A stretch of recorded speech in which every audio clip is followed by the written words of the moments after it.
आज हम राजेंद्र बाबू, जिनका वास्तविक name, real name doctor Rajendra Prasad था, आज हम उनके बारे में पढ़ने वाले हैं।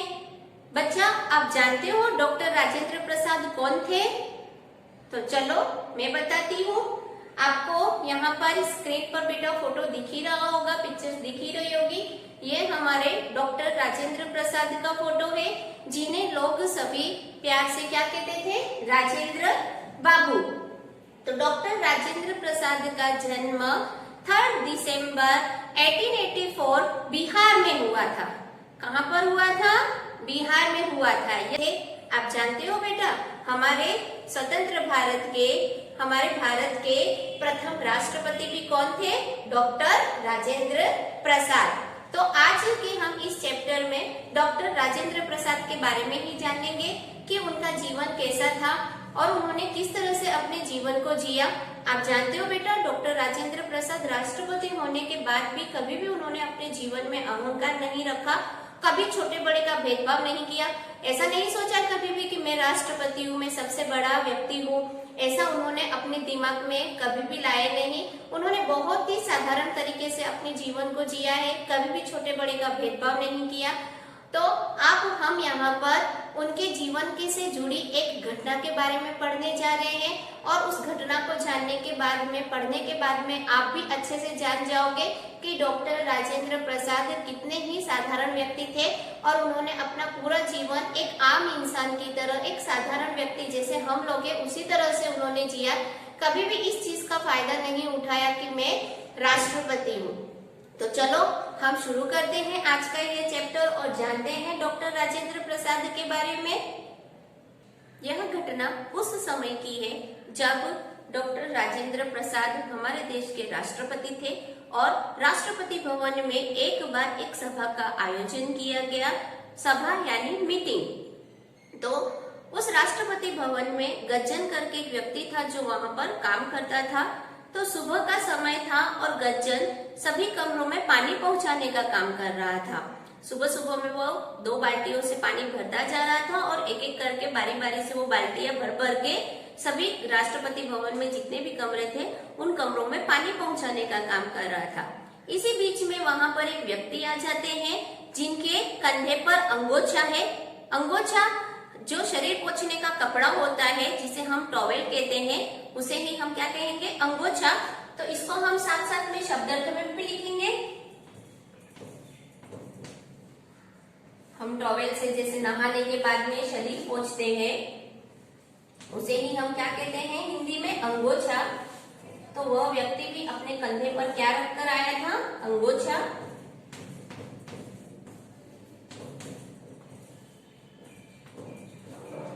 अंगोछा शरीर पोंछने का कपड़ा, शरीर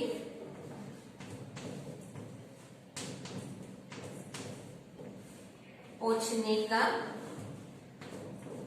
कपड़ा।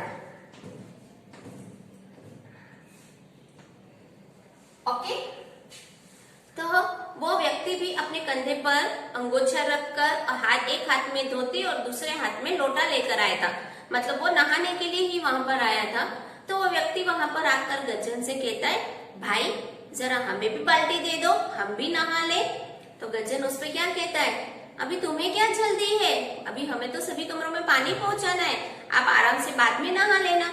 तो गज्जन को देर हो रही थी। राष्ट्रपति भवन बहुत बड़ा होता है, उसमें कमरे भी बहुत ज्यादा थे और उसको बारी बारी से सभी कमरों में पानी पहुंचाना था। तो वो उस व्यक्ति को बोलता है कि आप थोड़ी देर रुक जाइए, बाद में नहा लेना। तो वो व्यक्ति बोलता है, अरे थोड़ी तो देर लगेगी, 1-2 लोटे पानी के तो हमें डालने हैं, हम फटाफट से नहा लेंगे। तो वो व्यक्ति कहता है कि आप जिद क्यों कर रहे हो? गज्जन क्या कहता है उस व्यक्ति से कि आप जिद क्यों कर रहे हो?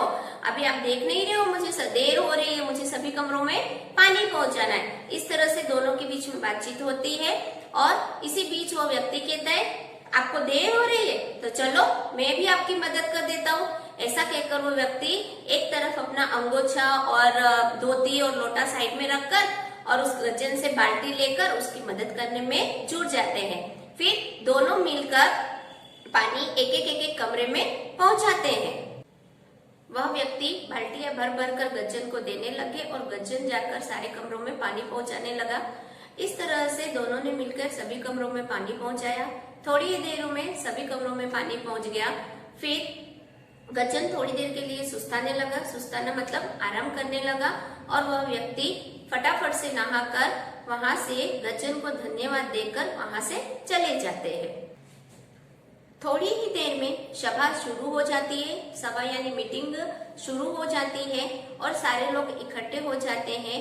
वहां पर कुछ स्वयं सेवक सबको शरबत पहुंचाने का काम करते हैं। स्वयं सेवक उसे कहते हैं जो अपनी मर्जी से काम करे। तो हम इसे भी शब्दार्थ में लिखेंगे स्वयं सेवक। इसी शब्द से ही हमें इसका मीनिंग पता चल जाता है। स्वयं मतलब जो अपनी खुद की मर्जी से काम करे, सेवा करे, उसे हम स्वयं सेवक कहते हैं। जो अपनी मर्जी से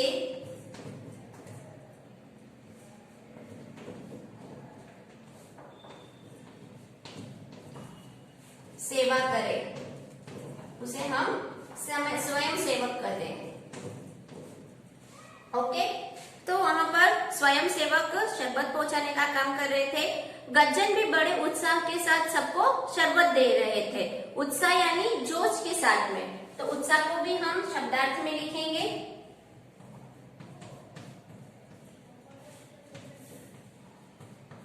उत्साह का मतलब क्या होता है? जोश। वो भी बहुत ही जोश के साथ में सभी को शरबत पहुंचा रहा था। शरबत देते देते गज्जन एक व्यक्ति के पास पे पहुंचता है और उनके हाथ में शरबत का गिलास देता है। तो अचानक से वह हक्का बक्का रह जाता है। हक्का बक्का रह जाना यानी हैरान हो जाता है। वह क्या देखता है कि यह तो वही व्यक्ति है जिसे मैंने सुबह में बाल्टी देने से इनकार कर दिया था। तो गज्जन को हक्का बक्का देखकर मदन मोहन मालवीय जी जो वहां पर बैठे हुए थे, वो गज्जन से कहते हैं कि गज्जन, क्या आप इन्हें नहीं जानते हो? ये तो हमारे राजेंद्र बाबू हैं। तो गज्जन बहुत शर्मिंदा होते हैं और राजेंद्र बाबू के पैर पकड़ लेते हैं।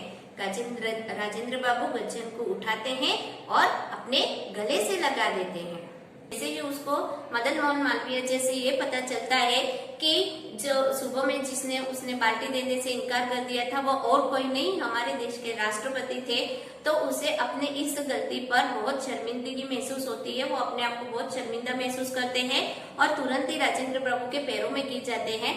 पर राजेंद्र प्रभु उन पर गुस्सा नहीं होते हैं, उन पर मुस्कुराते हैं और उनको उठाकर गले से लगा लेते हैं। तो देखा बेटा आपने कि किस तरह से हमारे राजेंद्र बाबू ने अपने जीवन को जिया था, डॉक्टर राजेंद्र प्रसाद ने। तो यही सादगी के पुजारी डॉक्टर राजेंद्र प्रसाद हमारे देश के राष्ट्रपति बने थे। सादगी का मतलब होता है सादापन, एकदम सिंपल तरीके से जीवन जो जी रहे थे। तो सादगी को भी हम शब्दार्थ में लिखेंगे।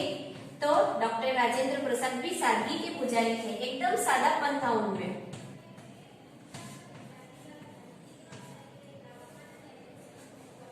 तो राष्ट्रपति बनने पर भी और इतने अच्छे पोस्ट पर होने पर भी उन्होंने कभी इस चीज का गलत फायदा नहीं उठाया और उनके जीवन जीने में, उनके रहन सहन में कभी कोई अंतर नहीं आया।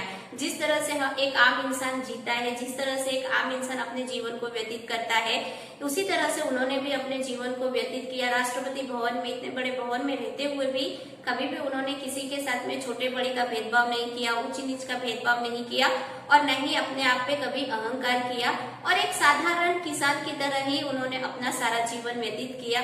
तो बेटा आप लोगों ने जाना, आप लोगों ने बहुत अच्छे से जाना इनकी डॉक्टर राजेंद्र प्रसाद की जीवन से जुड़ी हुई एक घटना को हमने आज देखा, जिससे हमें ये पता चलता है कि राष्ट्रपति होने के बाद भी, इतने बड़े गौरव के पद को प्राप्त करने के बाद भी कभी भी उन्होंने अपने जीवन को बदला नहीं। जिस तरह से एक आम इंसान अपने जीवन को जीता है उसी तरह से जीवन जिया, कभी भी अपने इस पद का फायदा नहीं उठाया।